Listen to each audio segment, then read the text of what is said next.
You are now part of the cinematic revolution. Created by none other than my production company, Alien Boy Films. Here at Alien Boy Films, we've been in the movie business for the past 157 years. Dating back to 1893 when my great-great-great-great-grandfather Otto Higginbottom Tree VIII produced and acted in the first silent picture, Jimmy Plantain in the Battle of Pumpkin Mountain. Excuse me. Almost 100 years later, Alien Boy Films continued producing cult classics like the rockumentary Operation Magic School Bus and the LSD Road Trip to Nova Scotia, starring and produced by my great uncle, the late great tambourine player Otis Juniper Tree, who opened up for the Grateful Dead at Woodstock 69.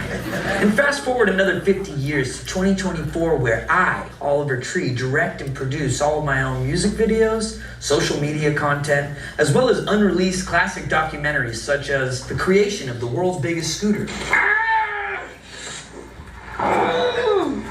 how to make a $2 million music video.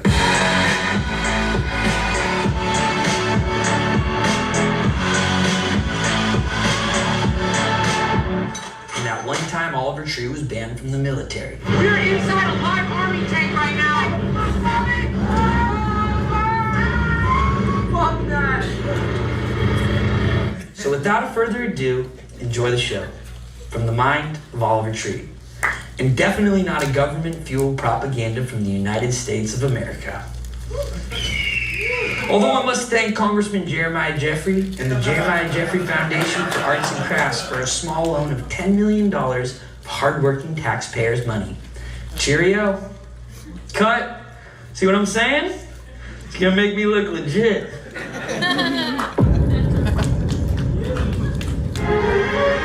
We live in a society where the internet tells us we're never good enough, never having fun enough, never pretty enough. Don't listen. Smile like you've never smiled before. I am beautiful. You are beautiful. Ugly is beautiful. A new fragrance for men. From the mind of Oliver Tree.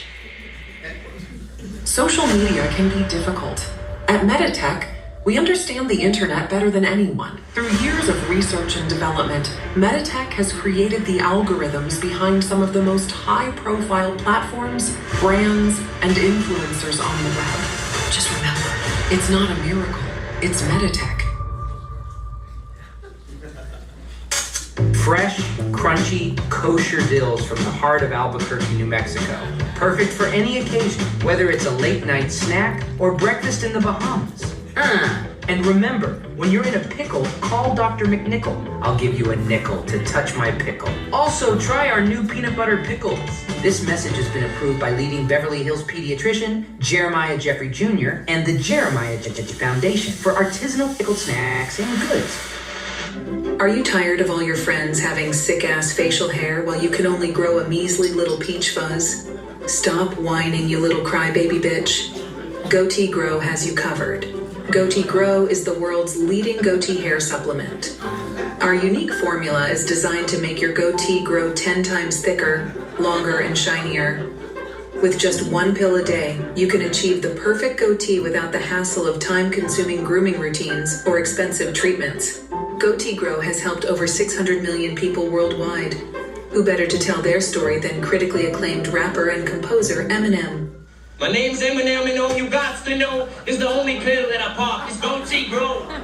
Ask your doctor if Goatee Grow is right for you. This product is not FDA approved. Side effects may include death, hospitalization, disability, or permanent brain damage, pain, redness, swelling, low-grade fever, headache, nausea, vomiting, fatigue, and goatee hair loss. This weekend, prepare to get your bunghole annihilated. Goatee Grow and Dr. McNichol's Pickles proudly present the Ugly and Beautiful Monster Mayhem. Featuring all your favorite trucks, Big Judas, Frankie's Revenge, Cash Machine, and Blue Goo, Hindu Glue. Don't miss our 29th annual Twinkie Barbecue Cook-Off with your favorite monster truck driver, Jeremiah Jeffrey. Tickets available from any Dr. McNichol's Pickles location. Sponsored by Meditech Industries and Goatee Grow. Hello. I'm Ron Johnson Van Swanson, the president of Alien Boy Records.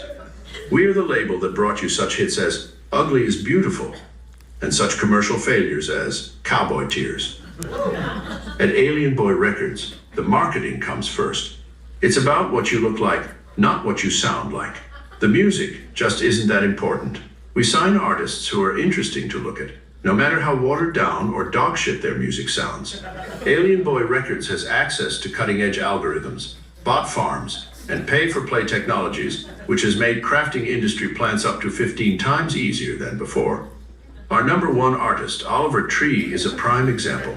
Alien Boy Records is responsible for the writing, production, promotion, and distribution of all of Oliver's music. He has no say or involvement in the creative process. We have manufactured every aspect of his character, from his obnoxious personality, his wackadoodle outfits, to his downright embarrassing haircuts. We make him sing and dance like a stupid little monkey. We created Oliver Tree, and we can destroy him at any given moment.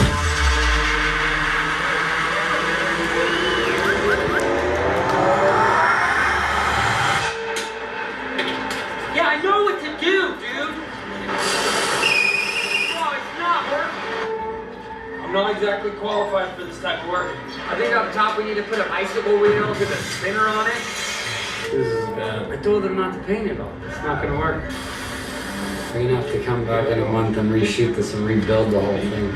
They're about to lift the heart up for the first time. We're gonna see if this thing actually holds. This is the most dangerous thing I've done in Afghanistan yet.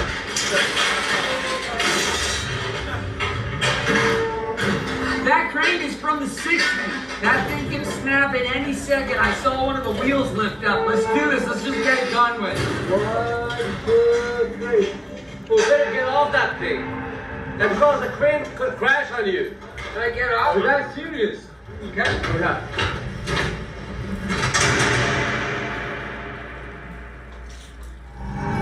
The following presentation is brought to you by MetaMobile. We politely ask you to shut the hell up, turn off your phones, and live in the moment. There is no filming allowed, and if Oliver catches you taking a video, he will personally sue your ass for every last penny. We are not alone in this universe. In the distant constellation of Zeta Reticuli, also known as the anus of the Milky Way, the greatest band to ever exist is finally coming to planet Earth. 2, 4, 3.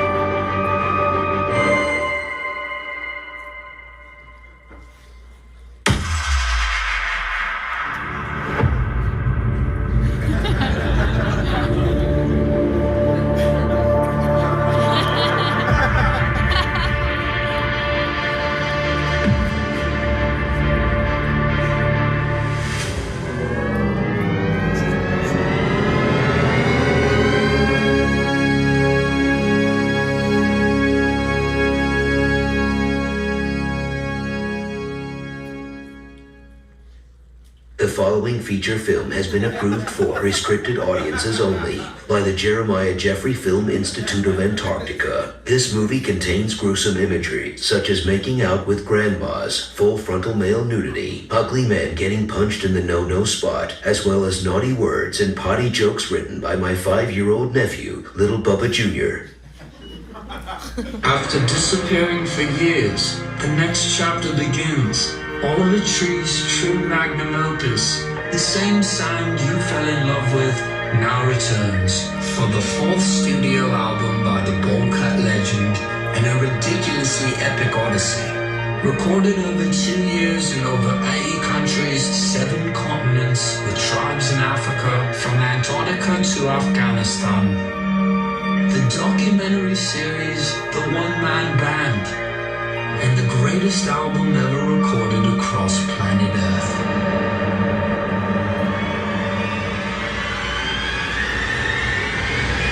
Love you madly, hate you badly.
Oliver Tree. I'm out here in Antarctica. I've been here for about a year, and I'm recording my album.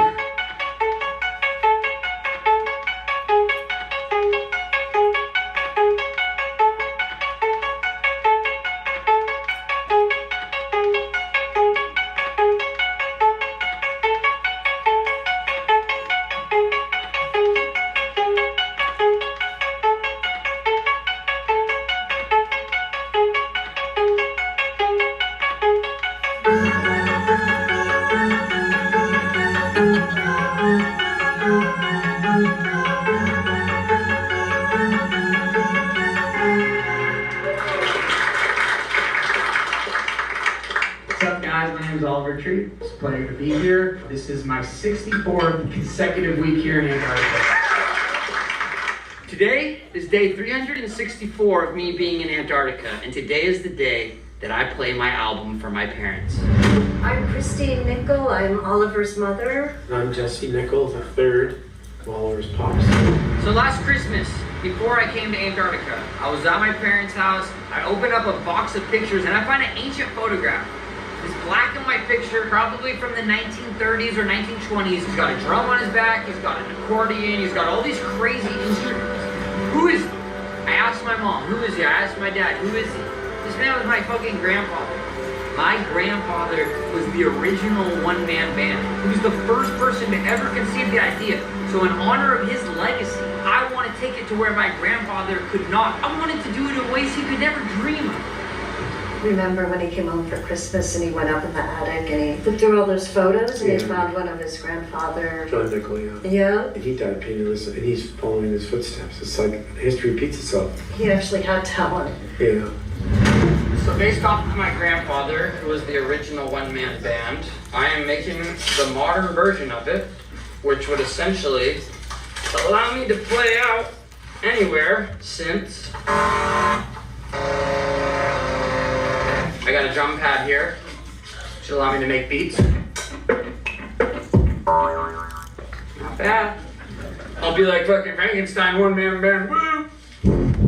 So here we have my chesty. It's an onboard live mixing rig, fully analog of course. Basically designed to take a bulletproof vest around it, and be able to mix an entire live orchestra, which is unnecessary because it's just me, but you never know when that could come in handy. And in the back, I have a full onboard rig. This will attach to the back. Ooh! Still getting everything situated, but you can see there's never too much Velcro. Yeah, this will allow me to be able to do beats anywhere. I built this setup so that I could record out here on the ice to get the full inspiration in Mother Nature in all her glory. It's gonna sound good.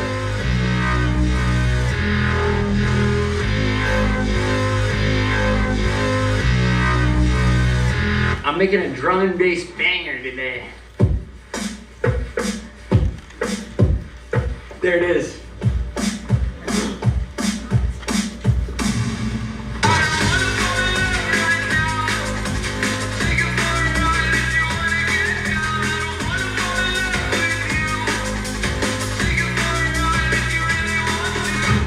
Oh man, this is gonna sound so good. Band is crazy on this one, dude. The bass is, it's like a dubstep wobble. It is so fat, dude. I'm beat, dude. Those beats were gnarly today. It was like mixing like rockabilly with dubstep. Like some of the shit I'm touching on, like ain't nobody doing, man. That's why I had to come out here to the 7th final white continent where ain't nobody going to make beats. First major label artist to ever do it. Spent my entire recording budget coming out here and living in Antarctica for 1 year so I could make an album like nothing that's come before it. This is legendary, dude. I'm thinking Grammys. Ah, man. I just can't wait for my parents to get here so I can show them. They're gonna love it.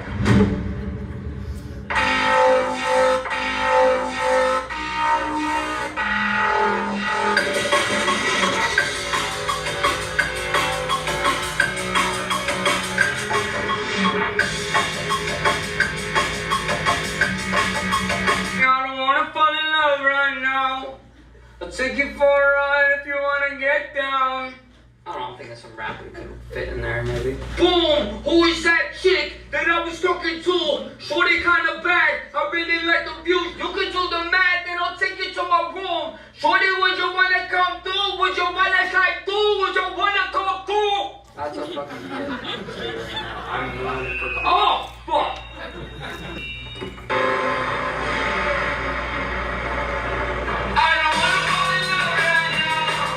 Trying to make a little outro part, like a little fucking trap.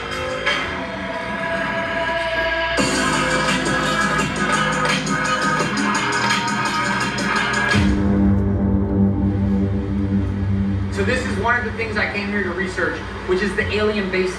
We saw UAP. UAPs we've seen UFOs, we've seen a wider range of things. We've seen ones that were oblongato, very long, more like a missile, and we've seen ones that are more circular, the traditional, standard kind of boring, textbook stuff. So we've seen a wide array of Orbs, a lot of orbs. Those are rare. And I'm always watching. But have you seen them coming out from underwater? Oh yeah, they work their way down, they finally make a hole, and the way they go, that water drains down, and sometimes you see them shooting out the sides of these big chunks. I've been keeping my eyes pretty wide open, and I've been looking. We saw it one time, it was absolutely stunning. I'm on a rifle team with the military. Me too. I'm pretty good at ranging, just looking at things. And like I say, just look at the stuff you know, and the length of it, give you a good judgment. If I was to bet, that little one looks like an entry port right there. The one on the right, that small one, that's probably for a smaller ship. Get a close-up of that. What I'd give to get a chance to go up in there. Are you fucking shitting? 1, 2, 3, 4, 5. I can count 5 different entry points to this alien base. This is the reason why I've stayed in Antarctica so long. Look at this fucking thing. I'm giving an interview about alien bases and one shows up right behind me. This is a daily thing here. This is something that has kept me in Antarctica because I want to know more. And without the proper military support, I can't go deeper into this because this is NATO territory. It's been closed off. But a guy can wonder and a guy can watch from a distance and document. We've got multiple cameras here so that we can try to get this footage and upload this to the internet where everyone can witness this for free. We don't have to hide this anymore. I'm so sick of the government hiding what's really going on here in Antarctica. This is what's going on. Alien bases that go underwater, where you have orbs, you have UFOs, you have UAPs, you have so many different types of vehicles, but this is what keeps me. As much as I love it, I feel like maybe I've hit a threshold. Maybe at some point I can come back and work closer with more scientists. I could potentially work with the US government if they will allow me to be a lead researcher so that we can figure out what's really going on here. There's a disconnect. That's the problem It is concerning, yeah. Yeah. He thinks the world is going like this. He's just so off base. So, yeah, we're going to bring him home. Yeah. We're going to get him some help.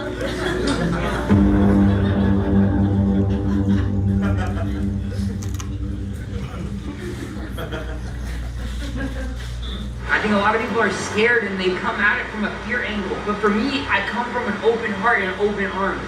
And I welcome the aliens in, and that's why I've had so many interactions with UFO ships. That's why I've seen them time after time. Because I know I have an open mind to this, but an open heart, and I know the aliens can pick up on that. Of course, there's also the walls that surround it, the flat earth theory and all that. I'm not gonna get into that, but yes, we did find the wall. This is the perimeter of Antarctica. This is the perimeter of what we call the end of the flat earth. Me and John Rock climbed this about 6 months ago. We lost all the footage because there's a magnetic layer on the wall that erased all the photos. It was quite unfortunate. The wall is over 16 meters high. We tried climbing it the first time. John Rock had an asthma attack. He didn't bring his inhaler. The second time we were able to get to the top, it's literally nothing. It just stops. Flat ending. The earth ends here.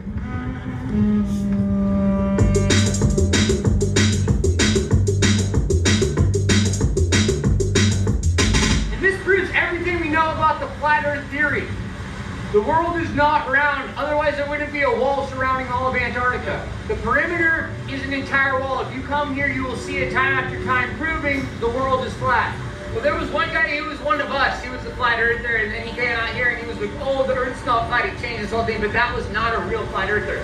That was a guy who was put in by the government. Undercover. He was undercover, for sure. We call him circlers. He was full of shit. He was definitely not a flat earther. If any of my guys came out here, it would take about 2 hours for you to be able to prove. John Rock wrote his essay about 6 years ago about this, and he proved everything we know. It flipped the whole world on its upside-down axis.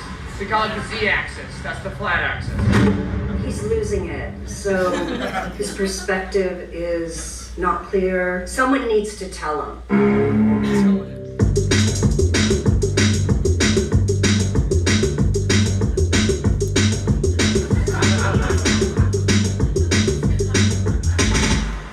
Just recording this glacier for the album. Gonna make some sense out of it later.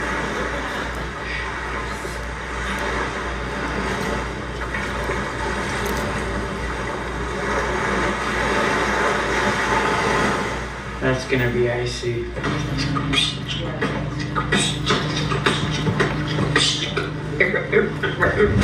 So for example, just the other day I requisitioned a Zodiac. I hired a driver, I hired a small team, I had a crew, I had my parents out there, and I said, fuck it. Let's go record some icebergs. Let's go get some new sounds I haven't gotten yet on this stupid fucking island, on this stupid fucking peninsula. So I did what every artist does. They go and they find things to work with, source material. My source is the icebergs, for example. Ice calving off the glaciers sometimes sounds like thunder if it's a large chunk coming off or a small chunk coming off, sounding like a gun going off. Yeah, I've been recording them all week. Insane. Yes, that's right, especially at Nico Harbor there. Nico Harbor's got the best cabin. Yeah, it does, absolutely. Absolutely. I actually went 2 months ago and I came back because it was so good. Do you have any way of knowing how long it's been since that fell off the glacier? Or any given iceberg? I'd say probably 6 months. I had a buddy actually who found one of these. He moved into it, did a whole entire 2-month period where he just lived inside one of the caves in the glacier. You ever seen that? I have not. It's good for winter when it gets dark. Not much to do here anyways at that time. I've come down here and had almost a week of sun. You just never know. First time I came down here, I was 8 years old, and I kid you not, I came back home with a tan. Oh yeah. It was the craziest, it was the sunniest season, I swear. Oh yeah, I'll be lobster red by this evening. I looked at a watermelon. Is that because of the hole in the ozone gets those special? Well, theoretically speaking, yeah, the ozone is heavily damaged from people like this gentleman riding Zodiacs around here. You know, the Zodiacs are off putting so much gas. The cruise ships are coming in with people just there to see tourism on some big, fancy-esque level, and they're just polluting and polluting, and I would never do that.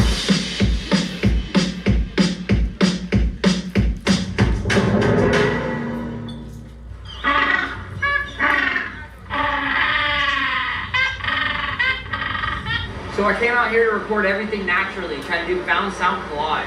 A lot of people would consider my methods unorthodox, a lot of people would say they're unethical, because I use animals without their consent, because I also am recording nature and making money off it, potentially millions, who knows. Probably the label will take all the money, so it's not a big deal. But basically I've been using an ME66 as a basic little shotgun mic, and I've been recording everything I can find. And I've recorded everything here. I'm pretty much maxed out. I've probably recorded every glacier in about a 14-mile radius around the entire peninsula. So everything Shackleton and the early expeditions touched, I've been there, I've touched it, I'm fucking over it. I've recorded every type of penguin in Antarctica. I'm done. Trying to get some recordings of the penguins for the album to use for some new synths. They're not very noisy today. I gotta get some of the piano penguins. Those things are insane, dude. They're so loud. I went and recorded the piano penguins. They're 18, I believe it's 17 different vocal cords. Very similar style to the throat singing that they do in Asia as well as Northern Africa. And I make synthesis out of the penguins. Nobody is doing this. But I can take something so horrible sounding and turn it into something so beautiful.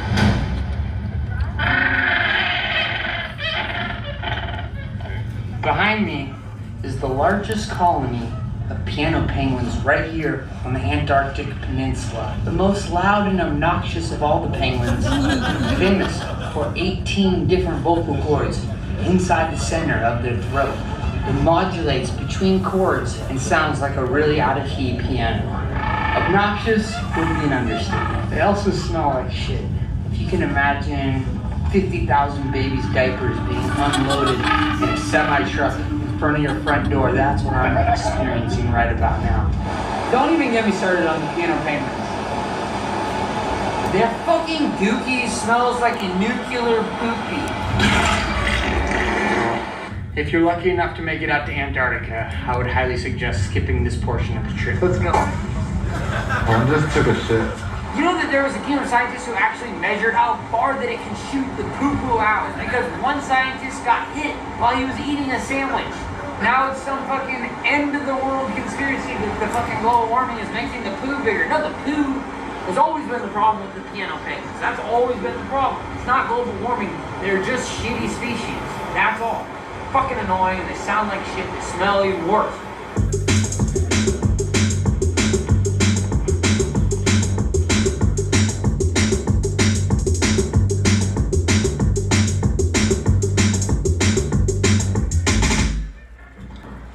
Over it. You good? I'm fine. Go on, my tummy. Hey, man. You cannot touch the ground, please. I didn't want to. Okay, try not to. I didn't want to. Okay. This is a nightmare.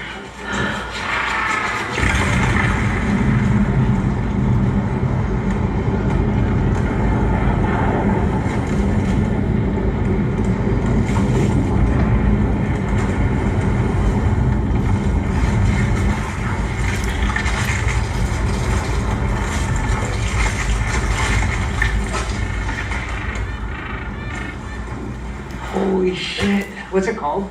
Avalanche? I'm getting chills. I'm getting goosebumps. That would be my first Antarctic avalanche. Like sand in an hourglass, just dripping down at the top of this beautiful maple Alps. What was that other thing I saw the other day?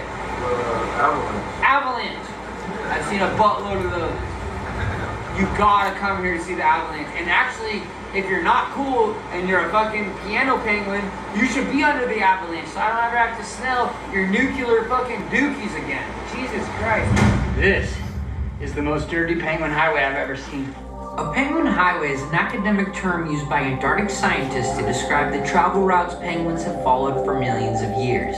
Carved into the ice, some penguin highways stretch for over 1,000 miles. First documented in the early 1800s by whalers like my grandfather, who used penguin highways to transport whale carcasses down the mountain. These days, however, they're protected by the likes of the Antarctic Treaty and the NATO military, meaning researchers like myself are no longer permitted to use them for recreational purposes, which is a load of bullshit. It's all penguin dookie covering the penguin highway. It's very rare. This thing is basically a sewer system for the penguins. Look at this little guy. He's probably gonna walk down halfway and take a dump. Get the shot right here.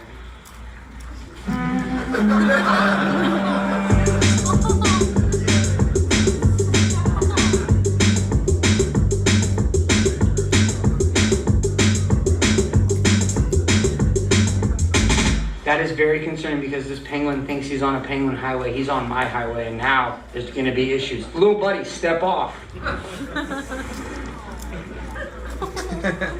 He's confused, and he's a very classic penguin because this guy is an idiot.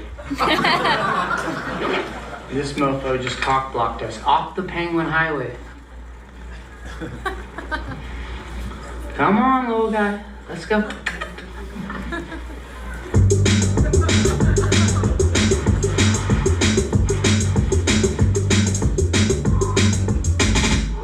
That was lucky.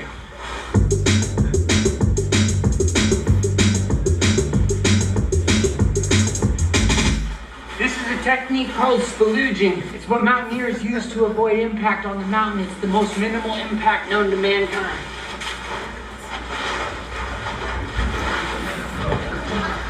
On February 7, 1821, American sealer John Davis is believed to have been the first man to set foot on Antarctica. Concerned his footprints might disturb the seals he was hunting, he decided to slide on his socks and spalooge all over the ice. It was that day that spalooging was brought to the seventh continent. Originally invented by Neanderthals in the Nordic regions over 40,000 years ago, spalooging is still widely popular to this day. So spalooging was a mountaineering technique. If you're going up, you're sliding around. It's almost like you're a cartoon character. And when you're going down the mountain, you can literally slide down and do tricks. I was learning 360s, 720s, 180s, various accoutrements. It's similar to skiing, except skiing is so bad for the environment because you have these big wands on your feet. And where do you think those come from? Factories with machines, a lot of child labor. Skiing is horrible for the environment. And this is just, it's so beautiful here that I wouldn't want to do that. I wouldn't want to damage the environment. Even when I'm riding in a kayak, I feel bad every time I hit a glacier, you know? And I'm like, am I part of the problem? And sometimes I think yes, but sometimes I also think that ice is already melted and it's already floating there. And sure, maybe I sped up something by 2,000 years, but that's nor here nor there. What was the question?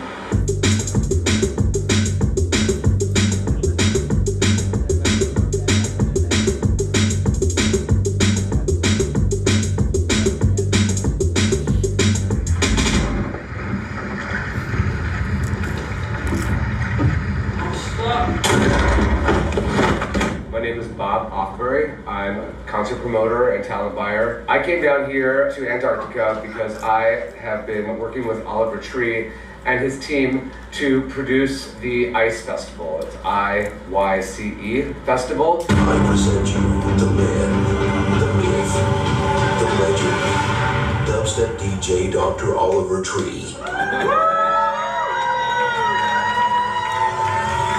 The doctor will see you now.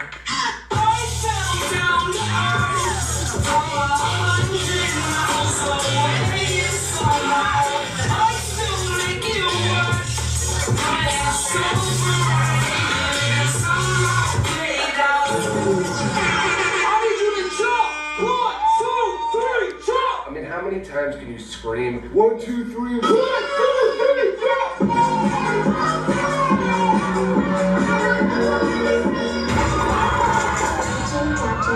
He just keeps playing over and over. DJ Dr. Oliver Tree. And it just goes on and on and on. And I'm like, will this ever end? DJ Dr. Oliver Tree. Dr. Oliver Tree. Dr. Oliver Tree. DJ Dr. Oliver Tree. This was absolutely the most heinous crap I've ever heard in my entire life. I knew that nobody was going to connect to this music. I'm just sitting here thinking, like, I'm ruined. All this energy and resources and money that we're putting into this event, it was just absolute garbage.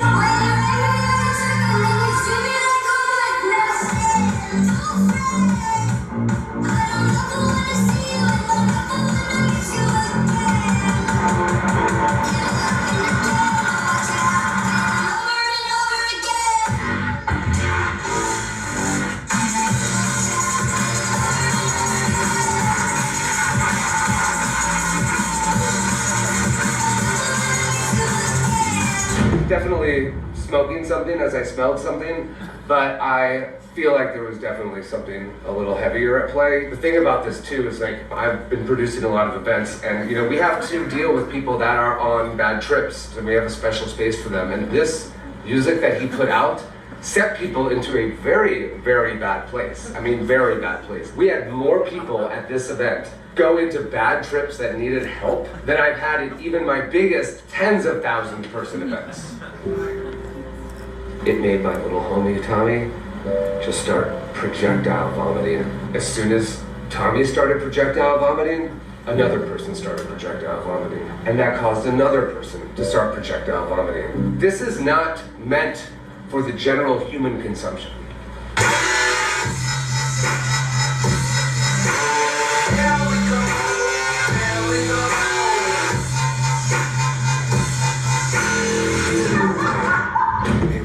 We have gotten into ruinous territory, and I've had a lot of concerts over the last 23 years. Some have been amazing, some have been absolutely god-awful, and I can guarantee you this will be the worst festival and event I've ever produced in my entire life.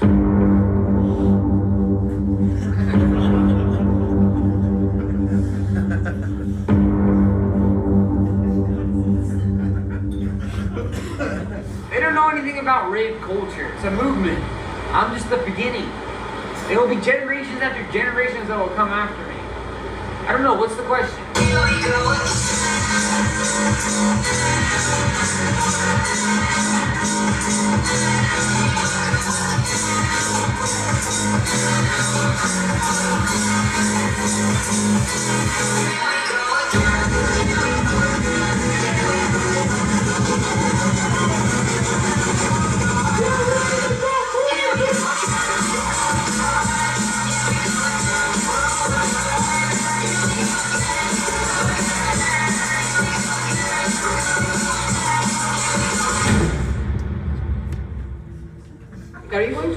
night or something? I don't know. The captain on the ship wasn't really a fan, so they kind of made me turn it off in the middle of the set last time. So it's been a bit embarrassing. The captain was not a fan? It wasn't that he wasn't a fan, he didn't like the music. I mean, Carl?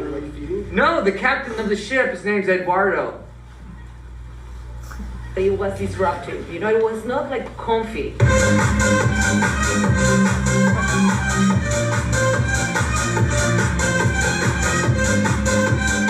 Not all art is supposed to be a Disney movie where it makes you feel good. It's supposed to make you feel.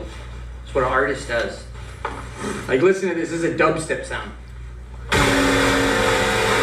It's not supposed to be beautiful. It's supposed to be... Maybe we can organize a small group of people that like awful stuff, you know, and are willing to like confront themselves with the darkness of the being. We're going to organize something afterwards. Okay, thank you. I would appreciate if you could talk to Eduardo, the captain. Show me who is that guy, because Yeah, he's in the crow's nest. Just look for the top part.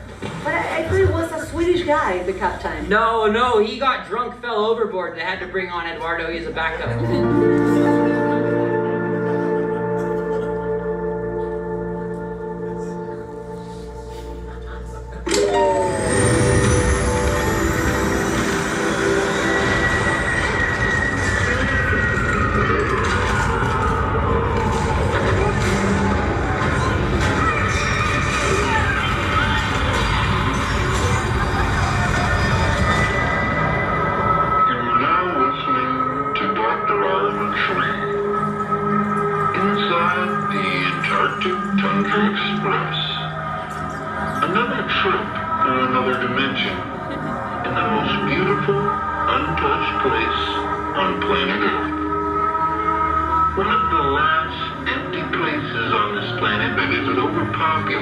Overheated, overworked, overstimulated, over-anxious, over-entitled, over-metabolized, whatever it is to us depleted in every last living thing, including ourselves. So take a moment to be present, be here, and be in this moment. It will be over before you know it. Instead of looking forward to the next thing, just soak up every second.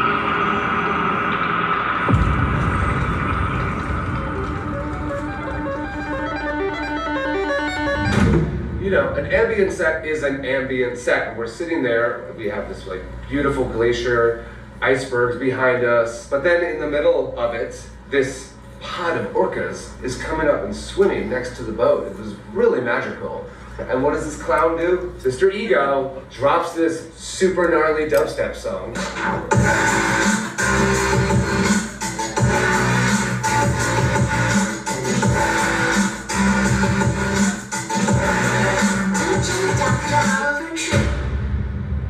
It completely ruined the vibe. The orcas just dissipated. I feel like anything he plays, no one's going to be there. This is one of, if not the biggest fall from graces I've ever seen in the music industry. To be an explorer traveling the world is not a fall-off move. I've been dissociated away from social media. I've deleted Instagram, I've deleted TikTok, deleted all this fucking bullshit, and I've enjoyed being a human and getting to know myself and spending time by myself. That is a beautiful fucking thing. So don't go for a second saying you fell off. I mean, I've seen a lot of fall-offs in the 23 years. This is going to be the end of his career. And it's sad. I really think that we really need to be watching out for him. This was my version of making it. I didn't buy a house, I didn't buy a car. I've been living on a boat in Antarctica. That's the dream come true. I don't want to be a famous guy. It just reached the point where my entire identity was wrapped up in artist, creator, not funny comedian, all this stupid fucking shit. I'm so much more than that. Yeah, I did some time as a hand model. Yeah, I'm an inventor. Yeah, I'm incredibly handsome and do modeling on the side. But first and foremost, I am an explorer. Oliver, if you're hearing this, know you can come home, live in the carriage house, make your music up there, whatever kind of music you're making. No judgment. You need help. Yeah, Oliver, we love you and we want you to come home, and we're really concerned. Even if you play crappy music, we still love you and you can stay in the attic as long as you need. Drum and bass. I'm gonna bring it back. Shaker?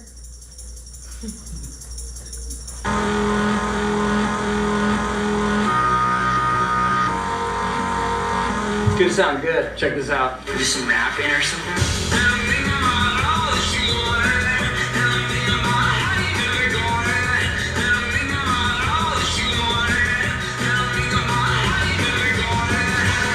A little auto-tune is gonna sound insane. Bro, this is such a bop. That's a wrap for today, dude. So dope.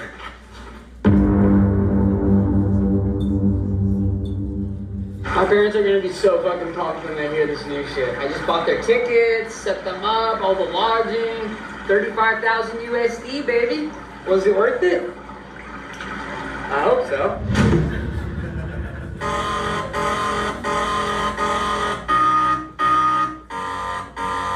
Middle of the daytime at the same time, same wall, same car, meet the same line.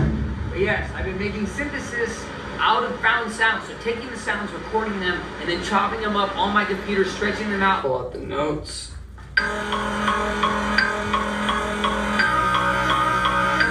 That's fucking fat. Also using AI to be able to take the sounds and turn them into synthesis. So I'm using modern technology and very traditional technology. Trying to create my own instruments is a very complex process. And I'm thinking about all that you wanted. And I'm thinking about how you never got it. I don't mind that you talk a lot, but it's a long way down, falling from the top. And I'm thinking about all that you wanted. And I'm thinking about how you never got it. And I'm thinking about all that you wanted. And I'm thinking about how you never got it.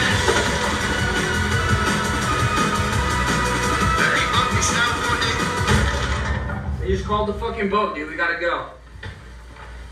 I'm gonna go out there. If you can just sit back, clean this place up, get it nice and tidy for me. I'm gonna go hit some fucking waves, dog. You help me with the fucking zipper, it's stuck again. I have to do everything myself, really?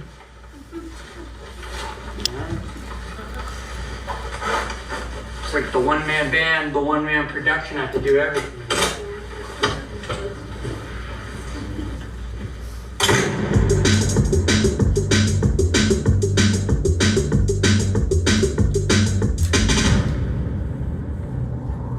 What you see behind me is a decimated whale colony, taken by poachers, such as my great-grandfather, Otto Higginbottom Tree Jr. VI. And behind me, you can see the remains of the ship that my great-grandfather took on his whaling missions. Pathetic. Over 6,000 whales killed in 1 year by the man I call grandfather. There's blood on my family's hands.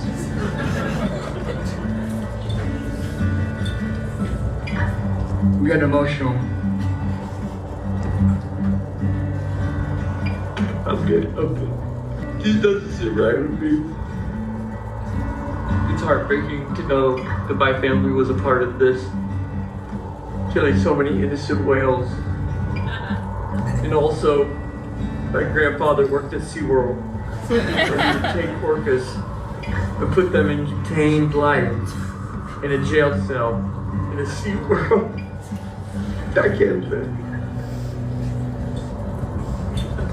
As you can see behind me, these are full-blown adult manatee whale bones. The last few years, archaeologists have turned the entire world upside down from what we knew. Whales originally had feathers with back hind legs that could walk on land. It was said that over 6,000 years ago, they could fly.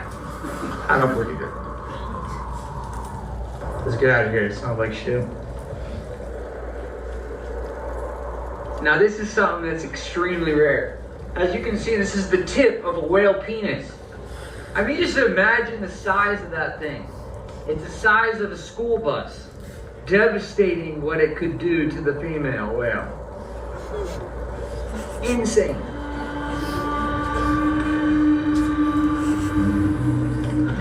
After consuming their own feces, the penguins start to get dizzy and go into a dreamlike state, similar to that of ayahuasca. As you can see, they're pretty out of it at this point. These guys are nodding out right here. It's very, very, very sad to see. These are what we call penguin junkies. Consuming their own feces is what we call getting high on their own supply. In the animal kingdom, this is the last stop before death.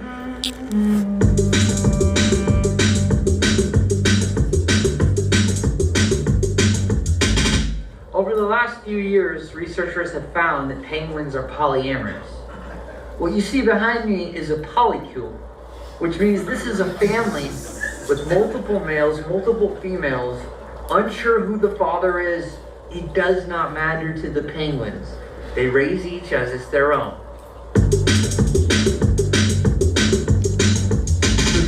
One second, I gotta take this.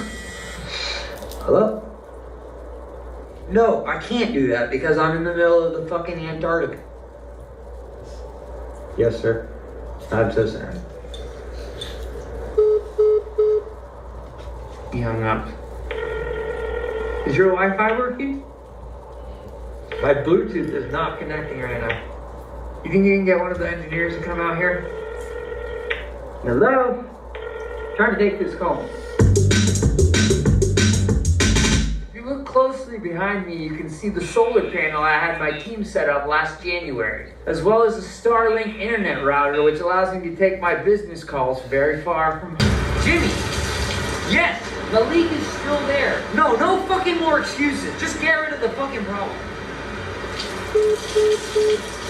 He hung up. He fucking hung up. It's going on the other side now. Just come, quick. Can we wrap this up? I gotta go take a dump. Is there anything else? Behind me, you can see one of the most famous surf spots in all of Antarctica, known as Mantiki Bay. This was used in such surf films as Surf's Up and Surfing with the Penguins, released in 2002. Super legendary swells. Now, I know the waves look small from here, but we're about 4 miles from there. Yeah, it just looks smaller than it is. They're huge, massive. The best time to surf in Antarctica would be during the winter, which is when it's fully dark out, but we wear flashlights, we have full body gear. When we go in there, we'll be surfing between 2 in the morning, probably 11 p.m. It's pretty much an all-day thing. It's an extravaganza. Me and the boys will bring our boards out. Try to get barreled at least, a couple times. One of the better surfers out here. Some of the guys I work with, they're pretty amateur. But I also double as a surf coach, so it's something I've been kind of doing for the community at large. Just because I want to try to build the surf scene out here in Antarctica. It's pretty small, but the waves are really magnificent. Just come back in the winter when it's dark out. If you come to Antarctica to surf, make sure you do not come between the months of January through December.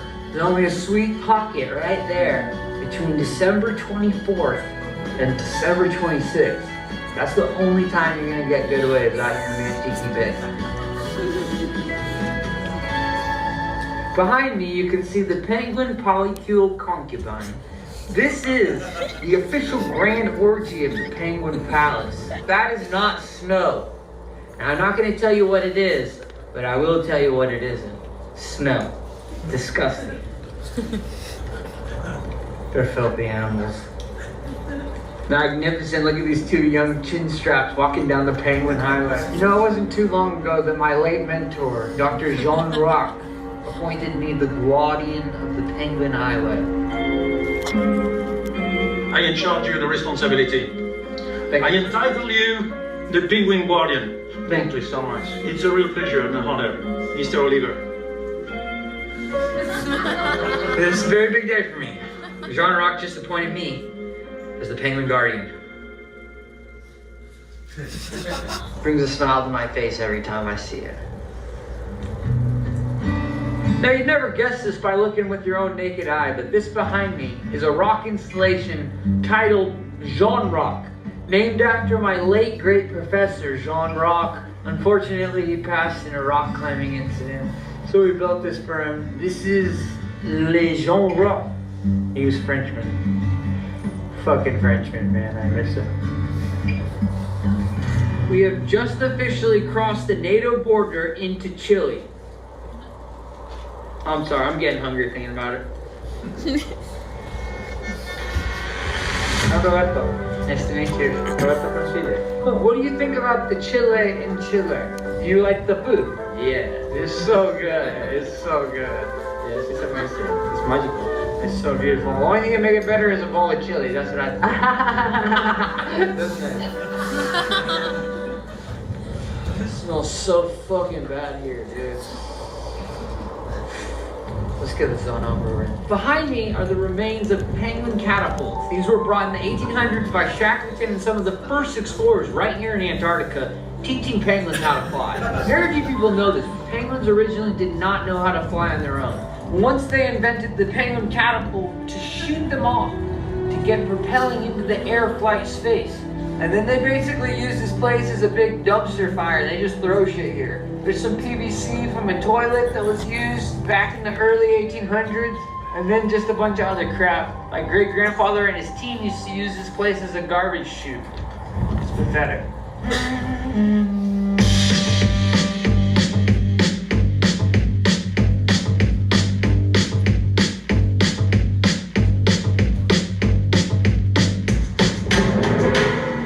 Penguins fly on rare occasions. We're up to about 7 seconds now.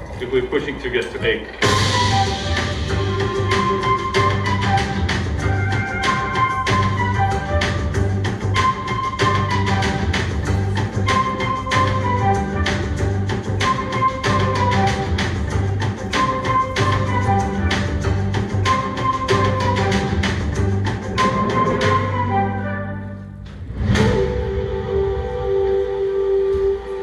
Behind me, you can see one of 17 alien-based caves, which enters into what we are almost 99% sure is the entry point to Agartha, the Hollow Earth. This underground civilization, said to exist within the Earth's core, was first discovered by one of Christopher Columbus's disgruntled cronies. His former co-captain, Shepherd Charlemagne, allegedly led an expedition 13 miles into this exact Antarctic snow cave on the night of April 30th, 1886. He claimed to find a mythical subterranean kingdom inhabited by enlightened lizard-like beings. Today, this so-called Hollow Earth, aka Agartha, is rumored to be a preferred vacation destination for the global elites. Get a whiff of that.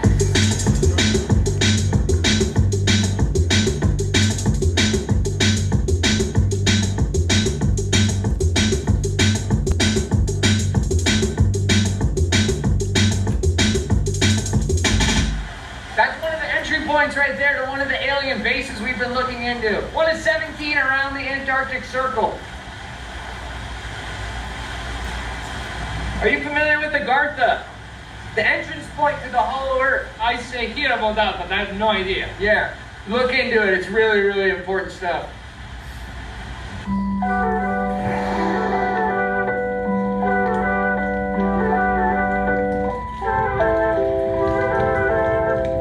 Thought that was a monkey shark.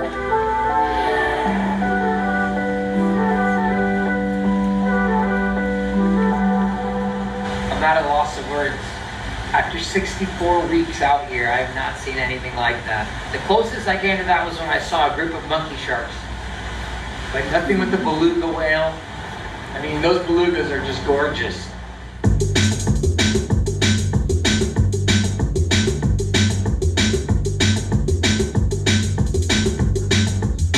And if you look closely, you can see the penguins in the V formation all making their way to Acai Mountain, where the acai plants grow plentiful.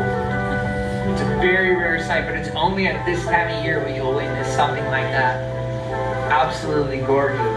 This is the beginning of a 60,000-mile race up to the North Pole.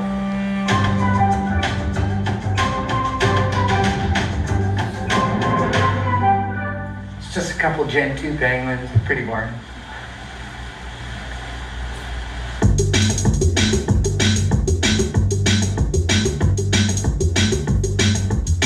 For a second there, I thought that was a monkey shark. For those of you who are not familiar, monkey sharks are one of the most vicious and violent predators in Antarctica. It's a hairy-like torso, hairy-like facial features similar to that of a beard, but covers the entire face, similar to that of a monkey. Mixed with the body and shape of a shark, hence the name monkey shark.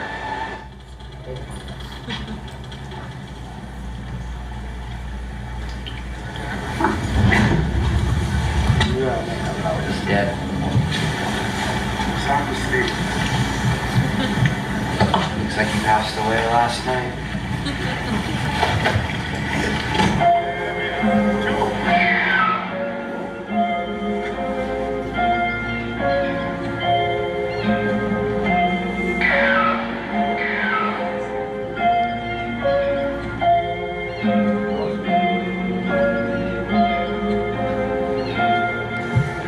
Correct me if I'm wrong, but that looked like a full adult male monkey shark. It's bubble feeding. You think it could have been a monkey shark or no? No monkey shark. Well, they do have a few monkey sharks, but maybe not in this region at this time of year.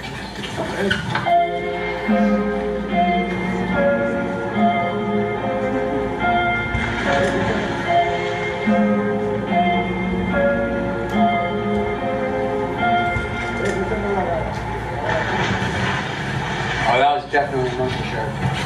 You could tell because the porpoise tail, you could see it lift. It was pretty hairy. Yep, absolutely correct.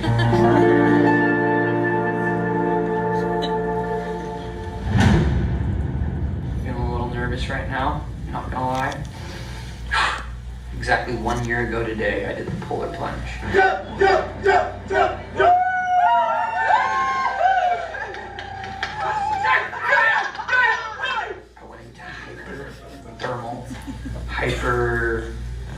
What is it?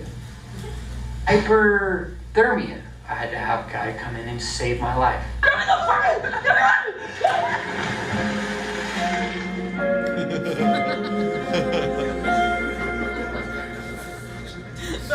My L1, L2 was popped out of place.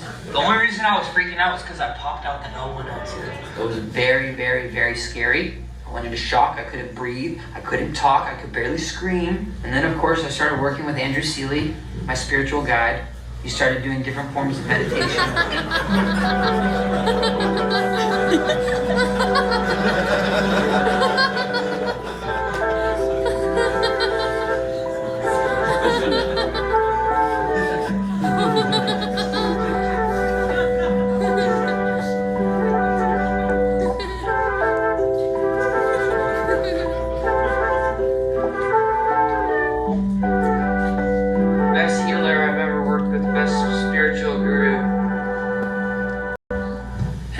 The last thing, is the most important thing, was that I learned the deep breathing techniques from Wim Hof, the Iceman himself. I took the seminar, it was extremely expensive, but it was worth it. I learned a lot of super technical breathing skills. We are really honored to be kicking it off with this guy here. He is kind of the guy who made breath work and cold plunging like really cool again. He flew all the way across the world to spend a few hours with us. My deep honor to bring up Mr. Wim Hof to kick us off.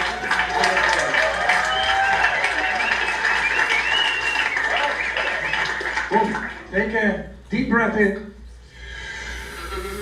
And let it go. And all in. Let it go. Punch it go. Come on. Pull it in. Let it go. Pull it in. Let it go. Here comes the last one.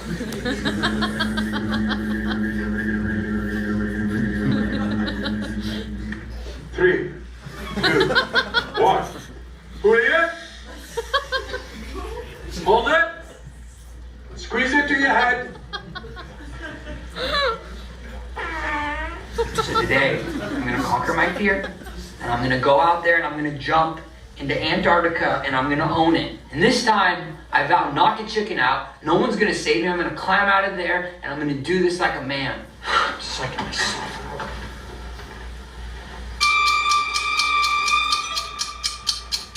I'm just gonna start out by just going out and feeling the temperature. Oh, fuck that, dude. Fuck that. I'm not doing this shit. I'm gonna do it like Wim Hof told me. Breathe in, spit out.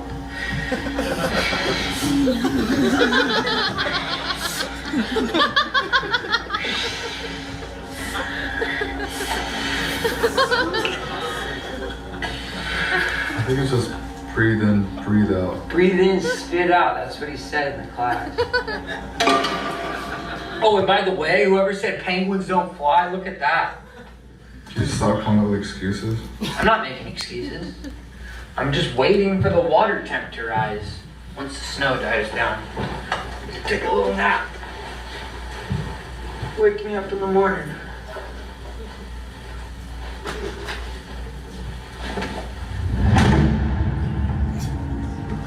Albert, it's time. I know you're awake. Go away, Ryan! I don't want to fucking do the ice polar plunge bullshit. You have to do it. You promised it to yourself. I'll do it when I'm ready. I'll do it tomorrow. I'll do it Thursday. Today. Thursday, Ryan. No. Go away!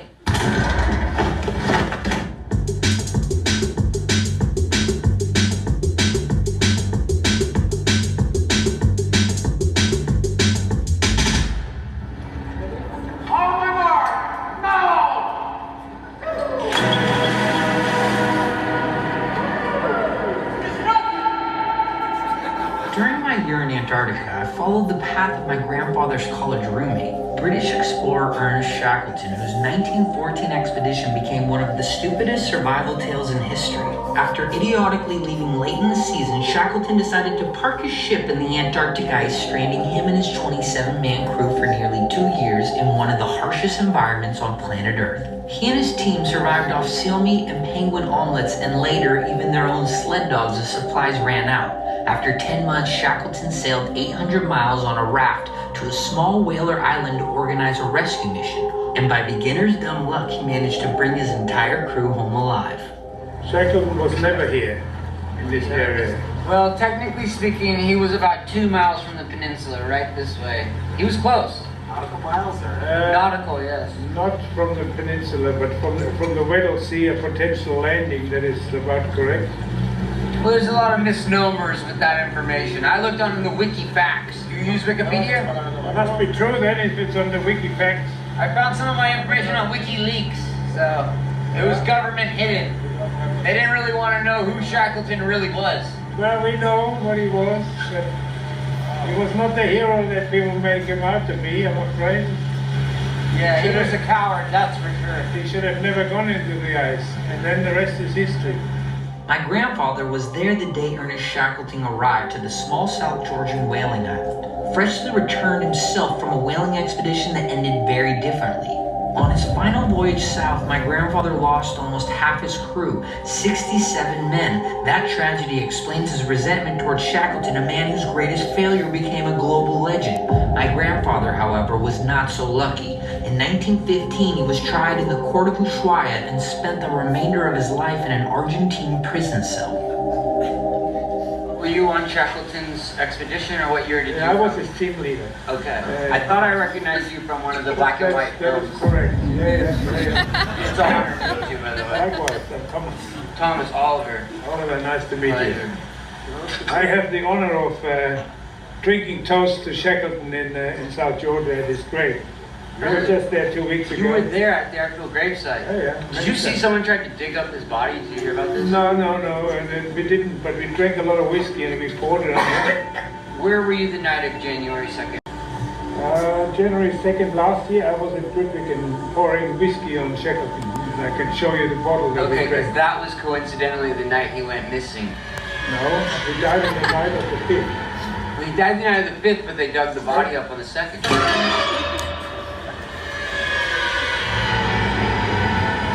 Over here on the left-hand side, we have one of the most infamous penguin egg breeding farms left in Antarctica. This is the next one we will take down. Over 60,000 penguin eggs are illegally sold on the black market right here at the Brown Penguin Farm. What did you say? Is it a smuggling route for penguin eggs, this southern route through Antarctica? The southern route is the most notorious for illegally selling penguin eggs. They use them for mostly penguin omelets. Northernmost one is in the Arctic, you know, the northernmost penguin farm. Yeah, that's the most popular It's on one. Greenland. Yeah. Greenland, yeah, that's where we're gonna go next. That's where they breed the penguins up there. This is the local guano factory for you guys. So how did the penguins fly up there? That would be a miracle if the penguins would fly up there, because they're not penguins, they're cormorants. Correct me if I'm mistaken, but that looks like a Gentoo colony. If they wanted to be a Gentoo, you can call it a Gentoo. I don't care. I'm pretty sure I saw a chin strap too.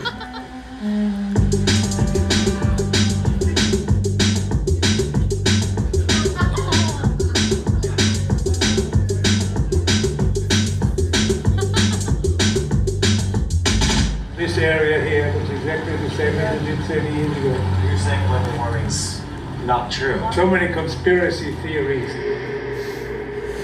Global warming, it's real. A lot of the snow has melted. It was the summer weeks where I got to upwards of 100 degrees. It was really freaking. When I touched down on one of the islands, there was basically no snow. When I first came to Antarctica 1 year ago, that was covered in ice. And if people say global warming isn't a thing, then what's that? Look at this. You can see where the ice was, and you can see where it's melted.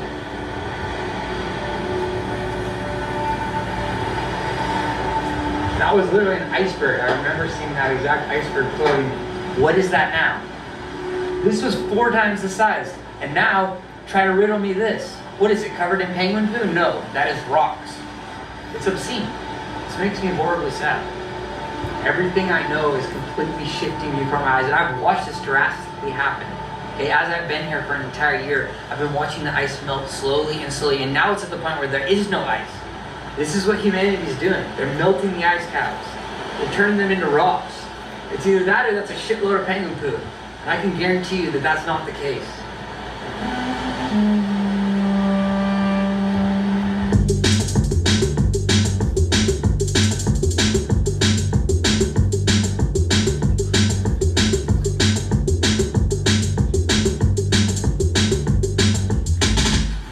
We're gonna go check out the ice levels.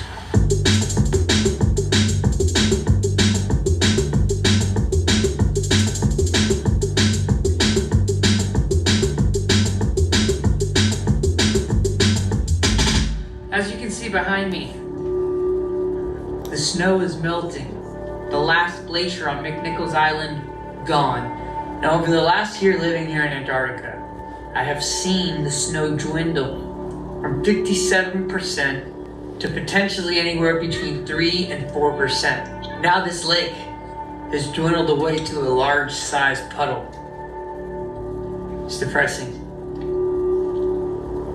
As you can see here, vegetation is taking over the entire Antarctica Peninsula. What used to be snow is now covered in moss. The massive surge in the growth of the moss suggests that the temperature is rising. And if you can see this like I can with my own eyes, you can see there is no more snow in Antarctica. Now there's a lot of misconception online. A lot of people say global warming does not exist. Well, look there, folks. You can hear the penguins are not happy.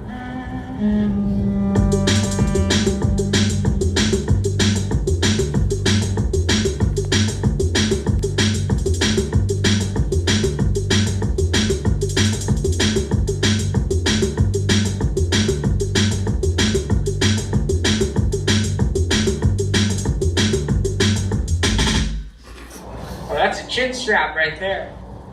No, it's a Gentoo. No, that one's a chin strap. Those are Gentoo penguins. No, those are chin straps. Cool. Great discovery, man. And look closely, it's a fucking chin strap. That's not a Gentoo. I've seen a lot of Gentoos in my life. That is not a Gentoo. I can see it's strapped, the white strap, the chin strap. You see it? Absolutely not. Let's get out of here, Ryan. This guy has no idea what he's talking about. These right here are chin strap penguins. I saw a couple of emperor penguins as well.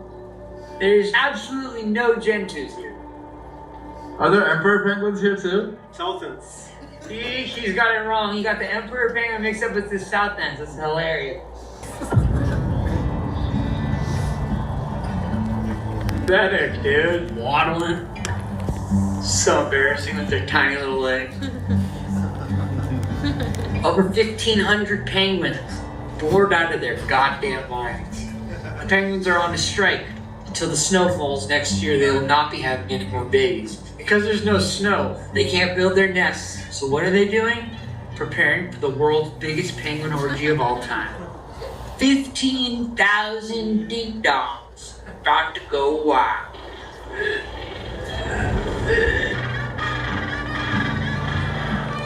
gonna be one epic time, though. I was pretending that I'll be there. The lake is gonna visit.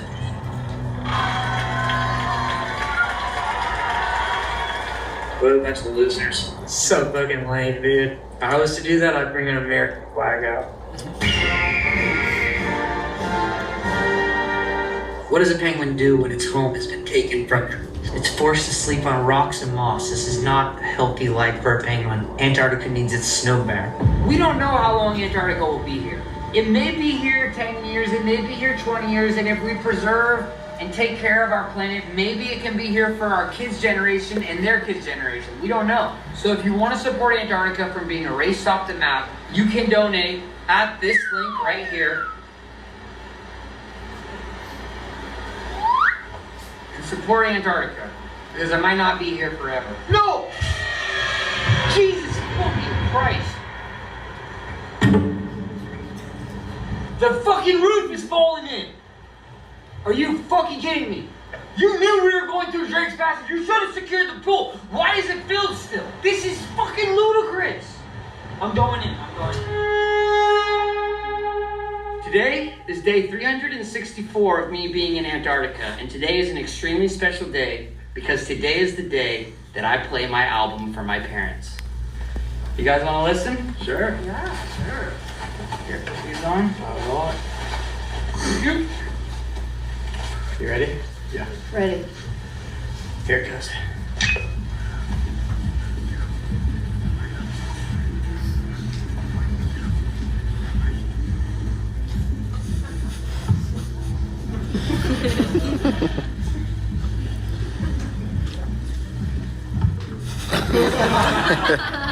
Can we try another song? Well, you don't like it? You know, It's kind of hurting my ears a little bit. Maybe turn it down. Okay, I'll turn it down. Could you turn that down? Yeah. Thank you. That one's more for a younger demographic, but this one I feel like you'll like. It's a lot more uplifting, a little more positive.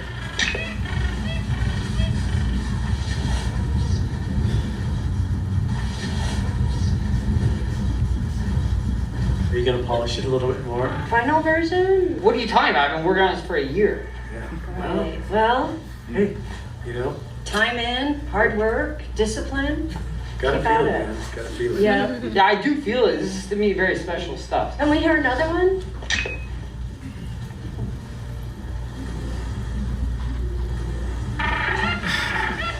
It's not my kind of music, but it's got potential. So you actually think it has potential?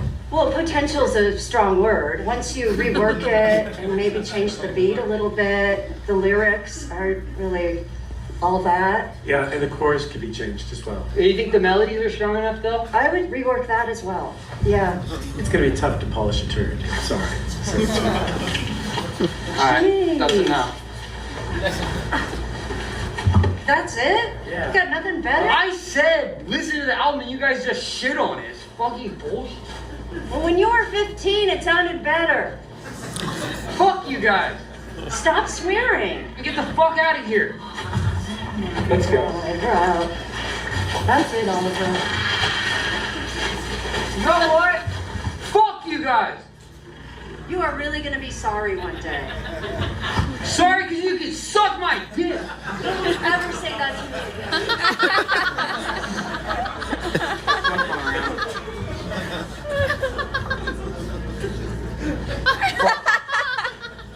Think I fucking need them? I'm a self-made man. Why do you think I fired the band? Because I don't need a fucking band. I am the one-man band. I don't need my band. I don't need my record label. I don't need my fucking parents. I don't need no fucking friends. I'm gonna go out there and I'm gonna prove everybody wrong. It's fucking bullshit, dude. I'm a real artist. I actually fucking make this shit. And these people fucking shit on it. What kind of song they ever made, huh? They never made a fucking song in their life and they're gonna tell me how to make music. Multi-platinum artist. It's fucking bullshit, dude.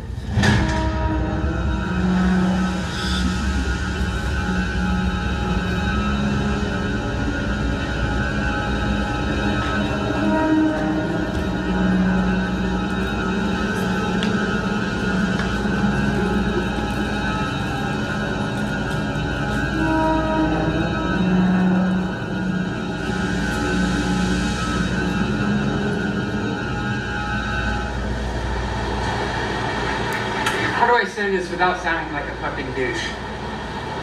So I paid a lot of fucking money to bring my parents out to Antarctica to show them the album, and what did they do? They fucking shit all over it. They fucking hated it. And I don't think it's fair because I don't think that they get it because I don't think they're the right demographic. And something that this unique, you need to go to people who will get it to get feedback, not from people who are old farts. Like they're probably one stop away from their retirement. And after this, I'm not paying for it. I'm not fucking putting them into the home. They can deal with their own shit. They can put their own fucking diapers on. I'm not paying for this shit. You promised. No, I promised I would pay for it, but you guys wouldn't fucking listen to music with any respect. So now you guys can fucking pay for the trip yourself. Wow. More disrespect. When Not I get disrespect. Home, I'm This gonna is just the go reality. to our lawyer. You're out of the living trust. I don't give a shit about. I'm rich. I'm fucking rich. I don't need your guys' chump change. Fuck you. I didn't teach you to swear. Fuck you.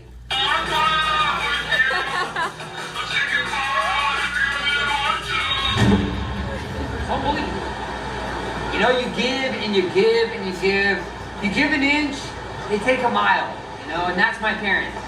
What the fuck do my parents know about drum and bass? Nothing.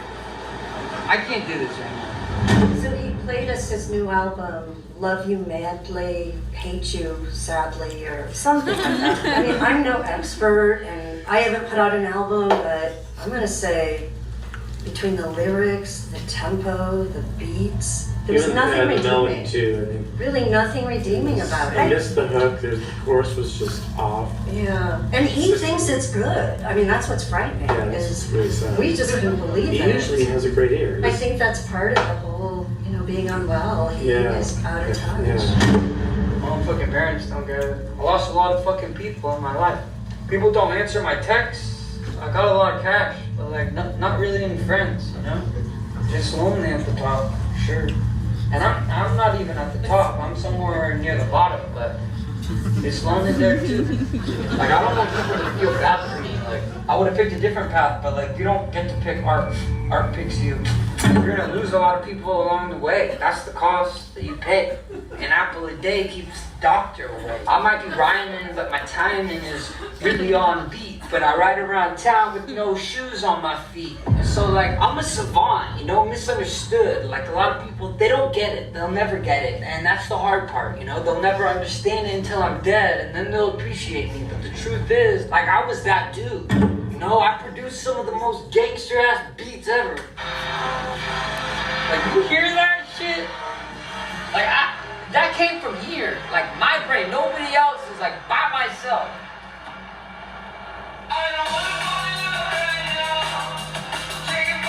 That's fucking fat. It's worth it. It's worth it. I lost a lot of people in my life just so I can make a song like this. It's worth it. It's worth it, man.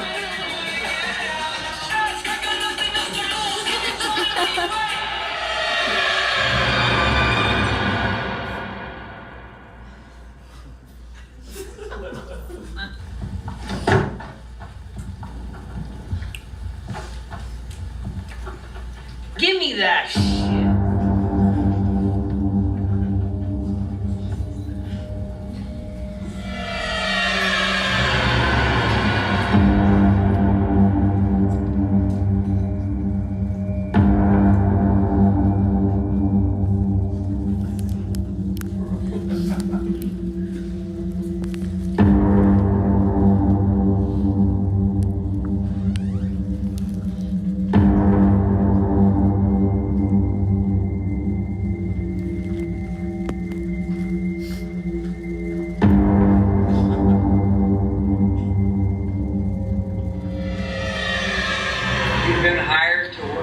Not for these fucking clowns. These guys aren't paying you. They're certainly not paying for the fucking camera that I'm renting out for $40,000. This is the same camera that NASA used to fake the moon landing. And you're just giving it willy-nilly to anybody who asks without fucking consulting to me. How fucking pathetic are you, really? You're a megalomaniac. Dude, look at you. You're so low vibrationally And I'm up here. You'll never be there. You'll never be at this level. And I'm humble about it. You don't hear me bragging about, oh, I'm a multi-millionaire on the road to the first 100 million. I'm just a casual guy. I just show up, polite, and you can't even fucking thank me for giving you the fucking trip of a lifetime. You're fucking pathetic. You're more fucking pathetic than my fucking parents. This is fucking bullshit. We're very concerned, but we're here to get our son and try to get him the help he needs.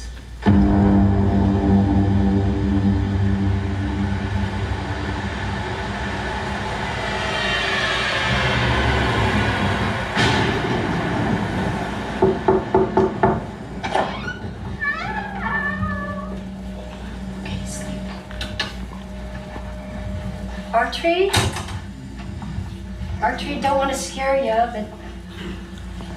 Oliver. Hi. Dad and I have been a little bit worried about you. We think you should come back to Santa Cruz. I don't think this career is working out. I mean, your lifestyle. You look very unwell. This is not healthy. I'm making hits. No, you haven't had a hit in a really long time.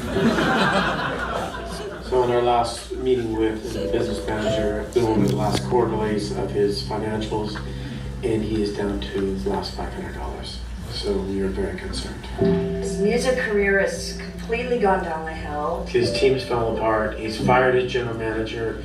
He's fired all his bandmates. He's like, his legal counsel let them go. His manager that lines up all his gigs, he let him go.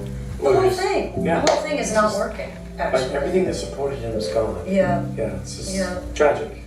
I worry because I don't even think he thinks that's a big deal.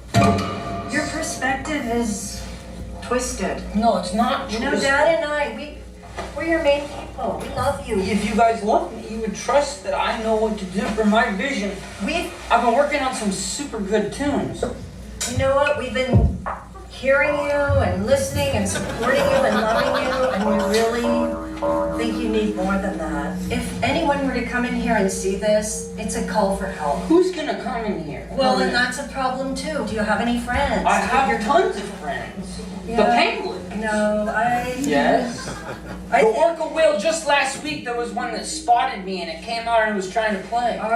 We have a good therapist in Santa Cruz. I don't need therapy. The help you need. No, fuck Santa Cruz. I'm so fucking sick of that place. It's a shithole.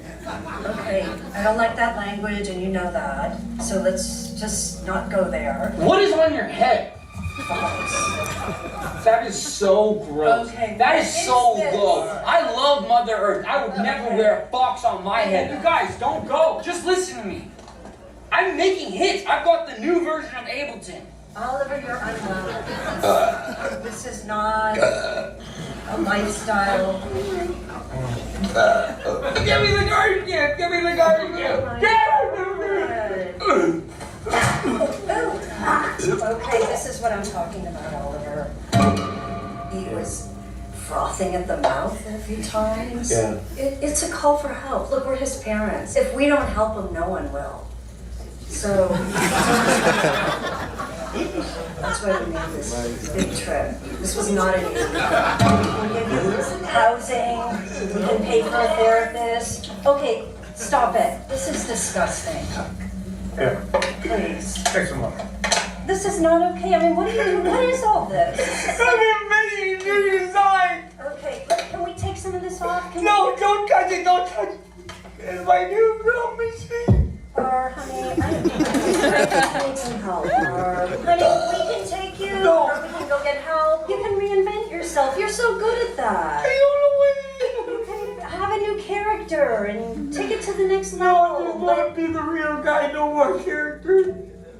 You know, we don't really care what he does next, but he's talented. I mean, the kid's a clown. I could see him in. You know, he spent time in dance school. Yeah, he was really good at the unicycle in the backyard. He would go around in circles. He could juggle at the same time. He was really good. Maybe he could go back to the Banana Clown College. You know, he did get a degree from there. He knows some of the people and, you know, redirect his career. That's another option, yeah. Yes. We just know what he's doing isn't working. His music has gone downhill. His health has gone downhill. You need to do a detox. You need to be around your family. You're gonna be okay, but we need to get you out of here. I mean, who does this? What's happening in here? Put the chairs by the more rooms I can dance around. Just can't take this. This is disgusting. I'm attorney's office. What are you gonna do with that? Have you looked at yourself in the mirror lately? Honey, you're not well. You're not your best. I know the help you need. We can get you the help. Come on, R. Come on out. Come on, honey. It's out of love. It's out of love. What do you do? Okay, I'm not going to say this, but I will leave it. Let's just start here. That's where we are. Dad and I are set up. We have a lot of connections. We can help you. We can get you the help you need. Come on. Come on. Let's just walk out of here, honey. Come on. Come on. It's time to go. Come on. Come on. Come on. Let's go. When did you last have a meal? When did you last eat, Arn? I was eating cookies earlier. Cookies? No. This is frightening. Okay, come on. We're gonna get you the help you need. Come on. Just no, we're okay.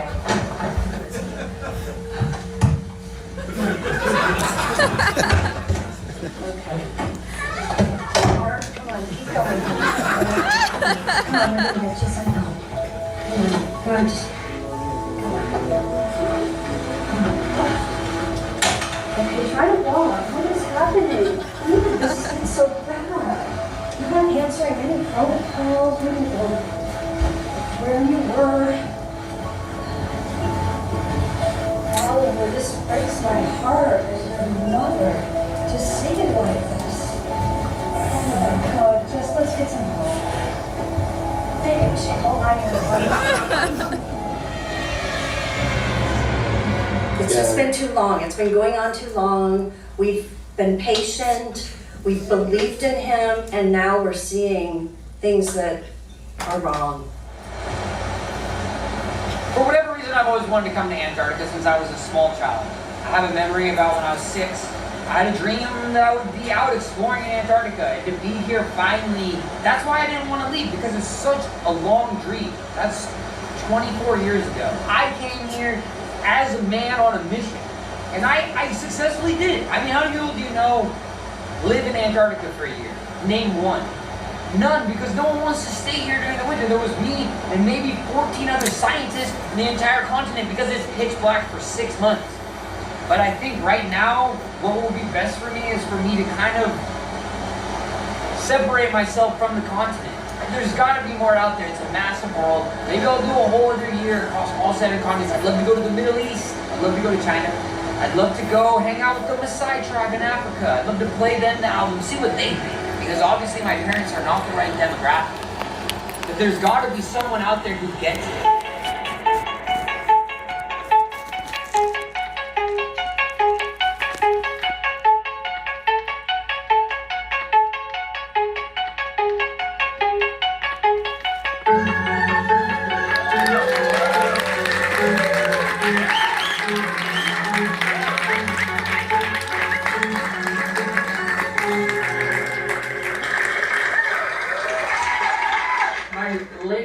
Former mentor Jean Rock appointed me the guardian of the Penguin Highway, and I just want to say, any questions about albino parakeets or the monkey sharks, come to me.